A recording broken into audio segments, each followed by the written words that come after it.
Hello, welcome to the Special Report, your news and views program about geek gaming culture on the internet. Coming up in the show today, Nintendo officially announces its new SKU on the Nintendo Switch entitled Nintendo OLED or OLED. And it's got some people talking with a bit of mixed reaction. We're going to talk about all the different types of reaction, what they announced, and what exactly is going on with the insiders, the quote-unquote insiders that thought it was going to be something better and raised their expectations way too high. Not to mention a certain website that's going to try to protect said insiders. And we're going to get into Dan Schneider response to all the allegations that were said upon him. I do want to touch upon this because I have a few things I would like to say concerning the allegations against him and what I believe, and call out a few people who condemn a certain vice that he was said to have had. My name is JD Shadow. The special report along with the OCRemix Track of the day will come your way right about now.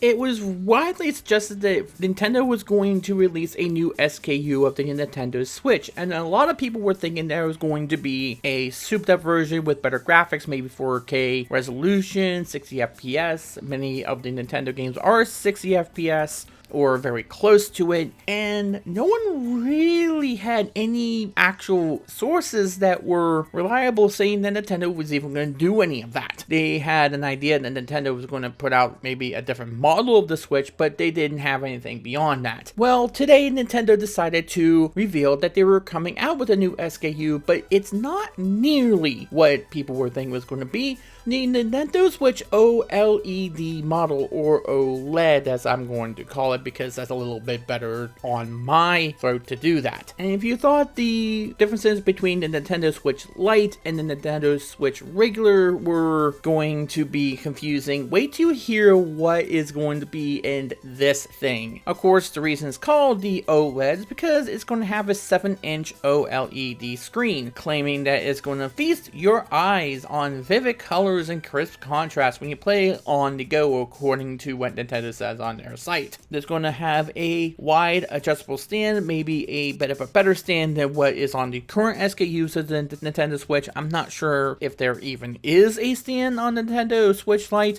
but here you go. Apparently it's going to be able to be adjusted in order to fit a particular angle that you want in order to play the games on the Switch. And according to the trailers of this new model, apparently you just stand up and sit on the wall and play a Switch just randomly. I don't know who would ever do that, but there you go. That's how Nintendo thinks you play games. It is also going to feature a wired LAN port. Now, I'm not quite sure if this is something that people who are playing fighting games might use, but I'm not quite sure if there's any real people who do LAN anymore, although I'm not quite familiar with needing to do this because any online games I play on the internet, not through LAN ports, so I'm not a big LAN person. So if that's something you do, then more power to you, though it does seem as though they're sacrificing some other ports in order to put this one in. It does seem like maybe a USB port is being compromised in order for this thing to go in. Either way, there it is. If that's what you want to do, if that tickles your fancy,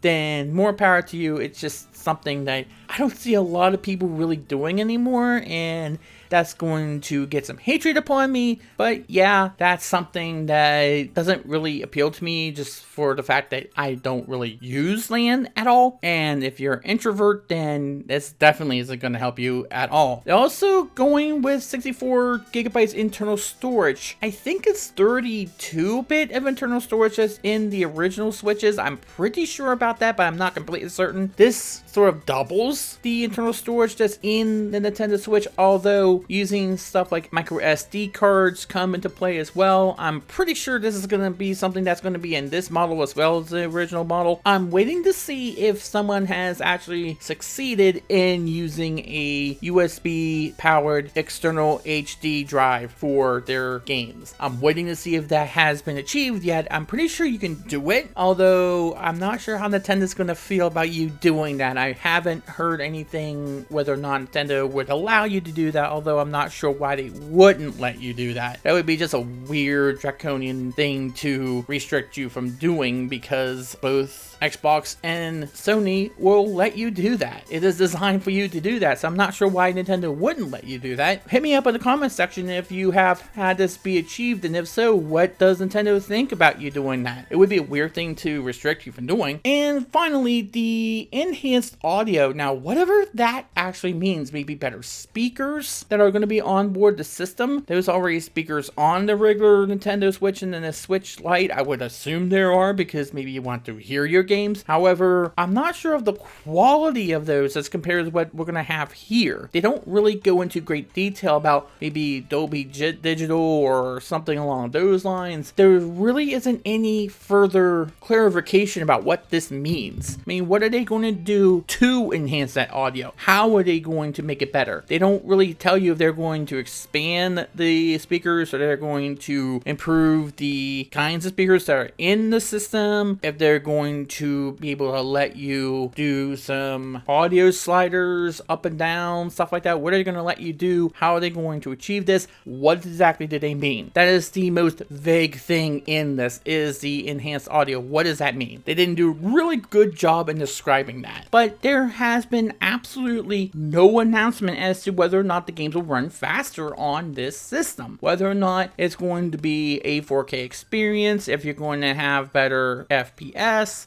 if the games are going to be enhanced, what are they going to do there, if anything? That was the main drive behind the rumors, and the rumors are not stopping that Nintendo will come out with what they essentially say is a Nintendo Switch Pro. They haven't stopped doing that. But there have been a lot of people who are not very happy about this because they expected more, and if the expectations, if the hype was run high because of what Nintendo was saying they were going to do, then okay, I could see what the frustration was.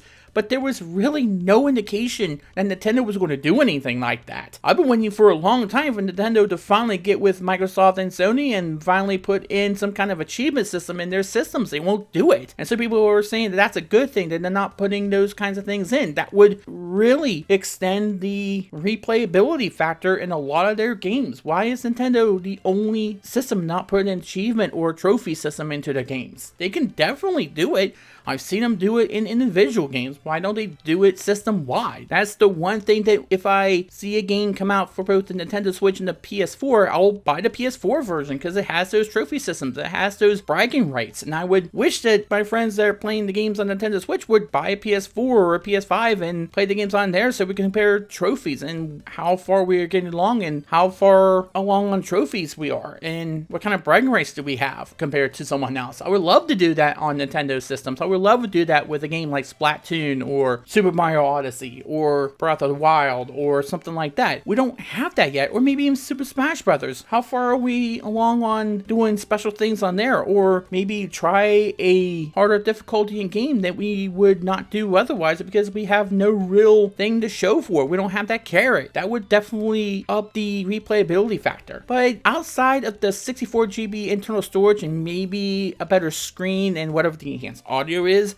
there's really no improvement in the games. Now, given that Nintendo's putting out some pretty good games and they're relaxing their rules about what can be on the system as far as compared to what Sony's been doing, which is unbelievable censorship of some of these games, Nintendo is saying, okay, we'll do the opposite what we used to do in the 1990s and be really open to what you can put on the system. So as far as game quality, I don't think it really needs any huge upgrade to whatever you want to. 4K would be really nice to have. Maybe 60 FPS would be great, but I think Nintendo games usually run in 60 FPS and have a particular style that maybe 4K would not enhance right away. And remember that Nintendo and the Switch are still the only game system that doesn't run games on discs. And if they wanted to go 4K, they might have to. I'm not sure if the technology is there on the cards that they put games onto, if that is what's keeping them from doing that. If that's keeping them from being able to go that upgrade, maybe they need a whole new system in order to do that. Or if they have to go digital only in order to achieve that goal. I'm not quite sure where the technology is on that. I know you can do it on disc, but I'm not quite sure if you can do 4K on those little card-like cartridges that they put put those games on. And that's why I didn't really set my expectations high. I didn't really want to get into whether or not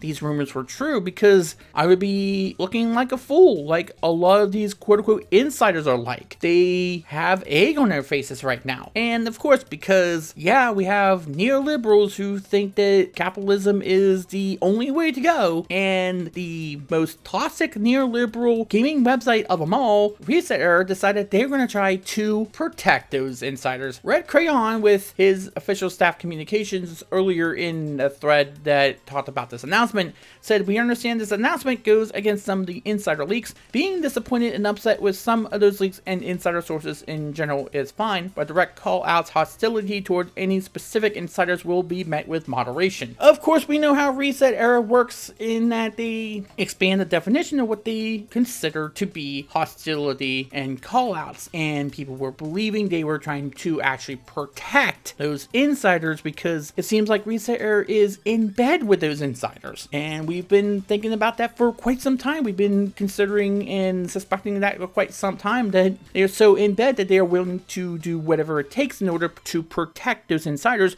by using this sort of distraction of hostility or personal attacks as a way to excuse banning people for calling out people who they have a vested interest in protecting. But it doesn't seem like anybody on Reset Era, even the ones that are almost in bed with the moderators and administrators who are also in bed with the insiders, even they saw right through that veil. And with how blind some of the Reset Era users are, if they see through it, they definitely have a problem on their hands. So they are going to try to fix that with another staff communication, because it's become a distraction. We want to address the earlier staff posts about insiders. The concern was that certain callouts were feeding a frenzy beyond the site and could lead to harassment. There weren't a lot of staff available when it was made, and the wording of the post was too broad. Nobody was banned following the post, and the intention wasn't to say the quote-unquote insiders should be beyond criticism. So this was a mistake in communication. This was done with good intentions, but was not handled by staff who usually deal with insider posting,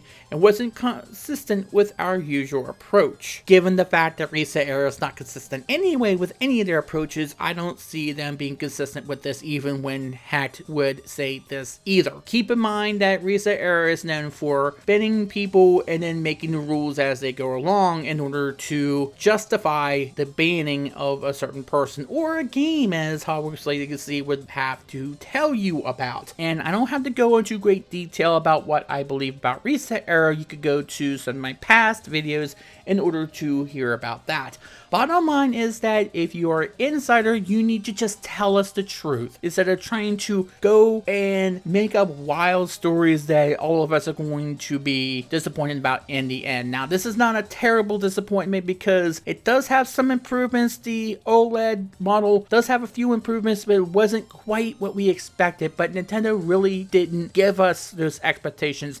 Those were the people who were trying to hype up the thing that Nintendo didn't really hype up. And then when Nintendo came out with it, they said, "Oh, Nintendo disappointed us." No, Nintendo did not disappoint anybody. You guys were the only people alone, without Nintendo's help, without Nintendo's input, in saying that this was going to be some big thing. Now, could they come out with something like that which meets your wild expectations? Of course they could. They have it within their ability to do that, but they would need to have some major restructuring about what the Switch and their physical medium is in order to give you the games, in order for you to have that be achieved. And yes, insiders are not beyond criticism, but let's not kid ourselves. Reset Era has a way with trying to weasel and word their ways out of a situation in which they seem to be in anyway. Don't be fooled by whatever Reset Era says. If they see that an insider is worth protecting for their own benefit, they're going to do it regardless of what the rules are, and they'll make up whatever BS excuse they have to in order to justify why they banned them without saying the real reason why they're banning them. Reset Era might not be protecting the insiders, they might be the insiders we have to call out. Not like they gave Nintendo any benefit of doubt this gen anyway. And this next story is going to also have something that I'm going to criticize neoliberals about, because they do need to be called out for the criminalization of certain vices, but we'll get to that in just a second, because I did want to touch upon this story. You probably all know who Dan Schneider is. He's the subject of many memes and more serious allegations concerning how he treated some of the stars of his many hit shows, including iCarly, Drake and Josh, and other Nickelodeon shows. And though they were really big hits, they all had a particular controversy behind them. We have seen how some of the stars that were on his shows turned out to be quite the creeps. But ever since he retired seemingly in 2018, some more serious allegations started to come forth, including him being very hard to work with, and some of the more serious allegations that have to do with a certain movement, which we apparently can't say the name of now without getting demonetized on YouTube. So go figure with that. YouTube, you have to start letting us talk about these things. Talking about these things doesn't mean we are engaging in these things, or that these things are not taboo in order to discuss, because people kind of want to know about this stuff. This is not petty drama, this is serious stuff we're talking about here. Because we're saying the things that we're doing the work that the mainstream media outlets are too afraid to do. So you might want to give us a little bit of slack here, because if it wasn't for us, many people would not know that these things are going on. But I won't go too far into that, because that's a whole nother topic for a whole nother video. I'm going to touch upon the misconduct first, because I want to get to what it would seem like the lesser of the two things, because the lesser of the two things are actually the one thing I want to get on neoliberals about, because quite frankly, they've become quite synonymous with condemning a certain vice, which is really weird, really silly, but also really serious at the same time. And you probably know what I'm talking about here, but I'll save that for near the end of this. He did go to the New York Times for an interview, which he said he was planning a comeback soon. We'll see how that goes. I'm not sure if Nickelodeon's gonna want him back. Maybe he wants to go beyond the scope of kid-friendly television shows, wants to be more of a serious type of show. Maybe if he goes back to Viacom CBS, maybe he'll create a show for CBS or something like that. The allegations said that he was sexualizing the kid stars. He's saying that was ridiculous, and that social media can amplify any lie. He did deny any attempts at sexualizing the young actors, saying that the company was totally innocent. Of course, we all know who is not on the recent reboot of iCarly on Paramount Plus, because she has claimed that she was traumatized by these situations involving her and Dan Schneider. There was this investigation that was going on around the time that he left that was seen as more than just a mere coincidence that he left when this all started to go down. And some people who were interviewed for the investigation, and the New York Times didn't identify them, cited that he requested for shoulder and neck massages, and he had a habit texting child stars outside of the work hours. He said to that, quote, "I couldn't and I wouldn't have the long-term friendships and continued loyalty from so many reputable people if I mistreated my actors of any age, especially minors." He cited that the difficulty to work with him went with him having high standards and very willing to defend creative things that he believed in. He went on to say he interacted with fans only in very public ways, in that he never interacted with actors in any way, texting or otherwise, according to him, that should make anybody uncomfortable. Now, before I go into the other thing that I do want to touch upon, and I'm not sure why I'm even going to do this, because it's something that I have to discuss here, but I'm going to. However, before I do that, I need to talk about the whole idea that he tried to sexualize his young actors and that he was hard to work with. Now, anybody can be hard to work with when they're stressed out. Anybody can be hard to work with when they're feeling the pressure of trying to get something out there on time. We go through the same thing here on YouTube, that we try our best in order to get things out there as quickly as we possibly can. I do things by myself, okay? I record things, I edit things, I get things out there, I do pretty much everything. I don't have any editors. I do everything by myself. I would love to have some editors, and I'm looking for at least one of them. But for the most part, this is all me. I'm doing this whole channel by myself. And though it is a bundle of fun in doing it. I like doing it. It's also a lot of work. It's also a lot of pressure. And sometimes if you are trying to get things out there on a consistent basis, you sometimes feel the pressure, especially when you have a day job as well that you have to tend to. So I can hear and see the pressure getting to him, and sometimes if you want to have a lot of control, and that's something that troubles some people. If you're a control freak, you tend to get upset when somebody else tries to take that control from you. I can certainly see that. And yeah, some people try to take them things too far, or they have such high standards that can never be met, yet you believe that they can be met somehow. I can certainly see that. I don't know if I would condone that, but I can certainly see that. And can certainly see that sometimes that brings out the worst in even the good people. And certainly some medical situations can certainly exaggerate those situations as well. And he is correct that social media can amplify anything, and social media is rather toxic anymore. Have you seen Twitter lately? Have you seen what Tumblr became? Have you seen what Facebook is like? I mean, before, the idea that you would troll people is because you were hiding in a cloak of anonymity. Now Facebook, your whole full name is out there and you're still trolling. So it's not anonymity that is causing all of this stuff to happen. It's just the fact that no one can get to you. You think you are invincible. So of course, if people think that nothing's going to happen to them and they are on the right side of the history right now, that basically means that you can get away with whatever you want, even though some people go too far with it. There's a difference between calling out these inequalities that are going on, which definitely are there, and calling for somebody's head to be on a pike. That's a little bit of a difference there. So people do take it too far, and we need to separate one from the other there. I do agree with that. But again, it wasn't the vice that people had a problem with, or I would assume they didn't really have a problem with. We'll get to that in just a minute. But the bearing, let's just say, of these child actors. And that was the main issue people had. And it did seem as though a coincidence that when these investigations were starting to come to fruition, he suddenly exits stage left.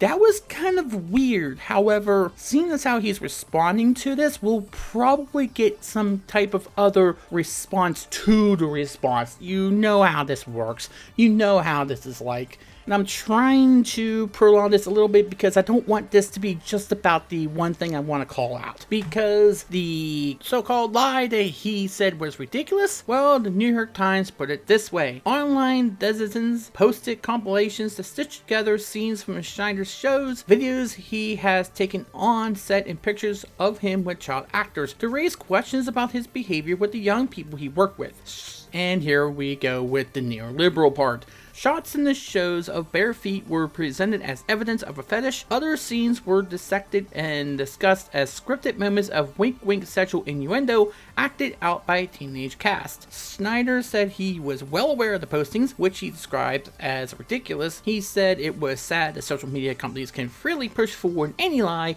Kids find feet goofy and funny, he said, and there was no effort to sexualize his young stars. The comedy, he said, was totally innocent. Have you noticed that a lot of people who are sort of these radical woke scolds who try to villainize men in a way that they're trying to say because a few men do this, that every man should be looked at as somebody who would approach a woman like that or approach people like that, go to that one fetish and think that that is the creepiest thing imaginable. Have you ever noticed that? Like, for instance, you may remember the actress Milana Vayntrub, the person who was doing the AT&T ads before she got a lot of vitriolic behavior from people who were creeping on her. Well, she took that into meaning that every man was like that apparently, and she went on to Insider to say certain things, and I'll post to you the quote that she said right here, and I'm not going to read that verbatim because you quite know what it says,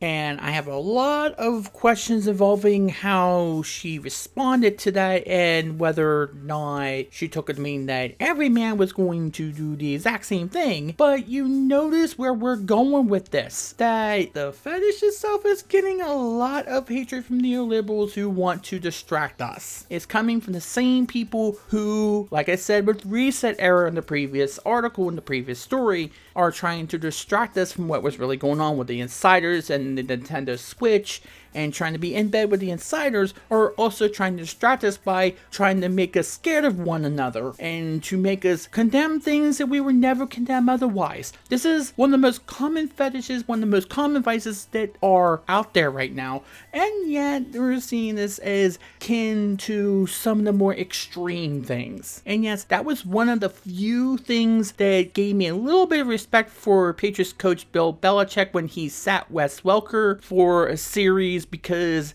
of his tongue-in-cheek press conference he did where he made fun of Rex Ryan for doing the same thing with that leaked audio tape that came out. He was trying to shame Rex Ryan, and Bill Belichick said, oh, we're not going to have any of that. And keep in mind, this is coming from somebody who absolutely despises the New England Patriots. I think they are a cheating team. Although, kind of is interesting that they needed Tom Brady and Tom Brady didn't need Bill Belichick, so more power to him. But you can kind of see me despising Bill Belichick, though I'm giving him credit with that. Shows you just how much I kind of think that it's not really good to shame someone for their vices. And we are doing that regularly. If you take a look at this article from Good Help Me to Mary Sue, they are talking about Street Fighter 3, and this quote came out of their conversation. And again, I'm not going to go and read this. You can tell what it says. The reason I'm not going to read this is because of that editor's note that's in there. You probably see that. If I say that, I'll probably get demonetized, although I really don't care because you probably should be doing YouTube Premium, so no matter what happens, we get some of the money from the clicks and revenue that YouTube gets as well, regardless of whether or not they say that it's not safe for most advertisers. Yes, that's a thing that happens when you sign up for YouTube Premium, but you notice how maligned that fetish is. Here's the thing, you should not shame vices. You should not shame people who have them. And if you are a man, it's okay to have a fetish like that.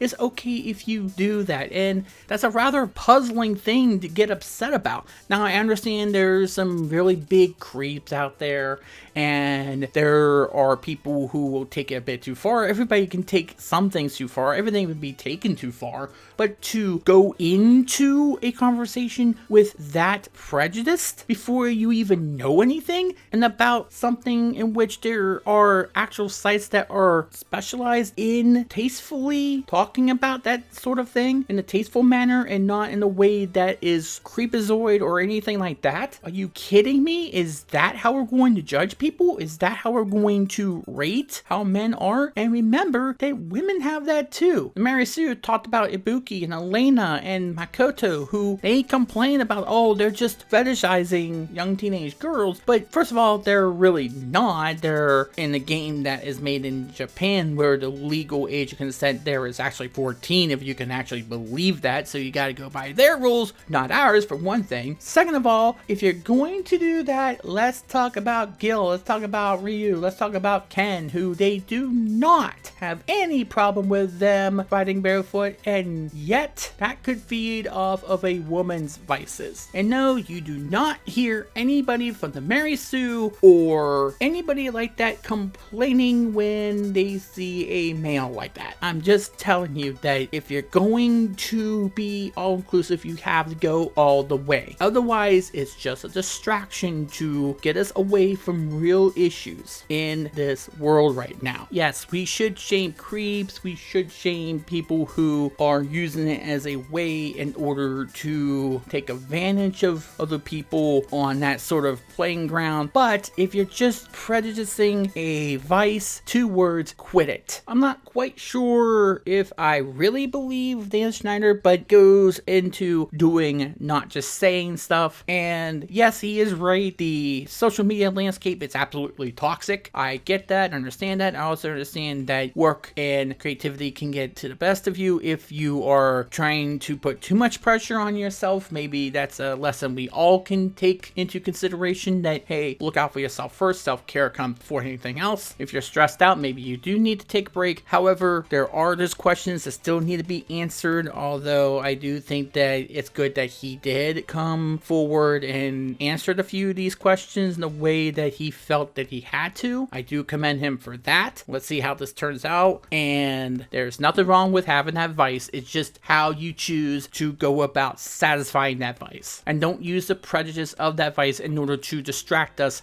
from maybe your own wrongdoing, or maybe trying to distract us or trying to divide us so we fight ourselves over petty BS instead of fighting who we should be fighting, which is establishment. Although the establishment may have a foot fetish because they like to have our foot up their behinds all the time, because they keep doing stuff like this and about what they tried to do on Reset Era about the Nintendo Switch OLED. No one's fooling anybody here. And that will do it for this edition of the Special Report. Thanks as always for watching. If you like what you see, if you liked what you hear, and even if you don't like what you hear, if you disagree with it, please be sure to leave a comment down below telling me what you thought about today's stories and the episode in particular. As always, subscribe and ring the bell for more geek gaming culture. Please sure to share and like, as always. Now, before I go away, let me give you the OCRemix track of the day, because we honor somebody who was dead set against establishment media. That would be the late and great John Bain, Total Biscuit, and we always try to honor his memory because this is what he did on every ending of his content patch, which I unabashedly and shamelessly tried to recreate with this special report. I hope that he would be looking down, being happy with how we are trying to preserve his memory by doing this little thing. And because we were talking about Street Fighter 3, and because we just talked about the whole issue around the vices and stuff like that, and because Mary Sue got on the creators of Street Fighter 3 for putting 3 barefoot female video game fighters in their game, let's go and give you a remix from Street Fighter 3 Third Strike from one of those particular fighters that I do agree with Mary Sue, which was very awesome, Makoto. The remixer is Smikvov. The remix is called Jungle Jazz, a little bit of a calmer demeanor like we have been.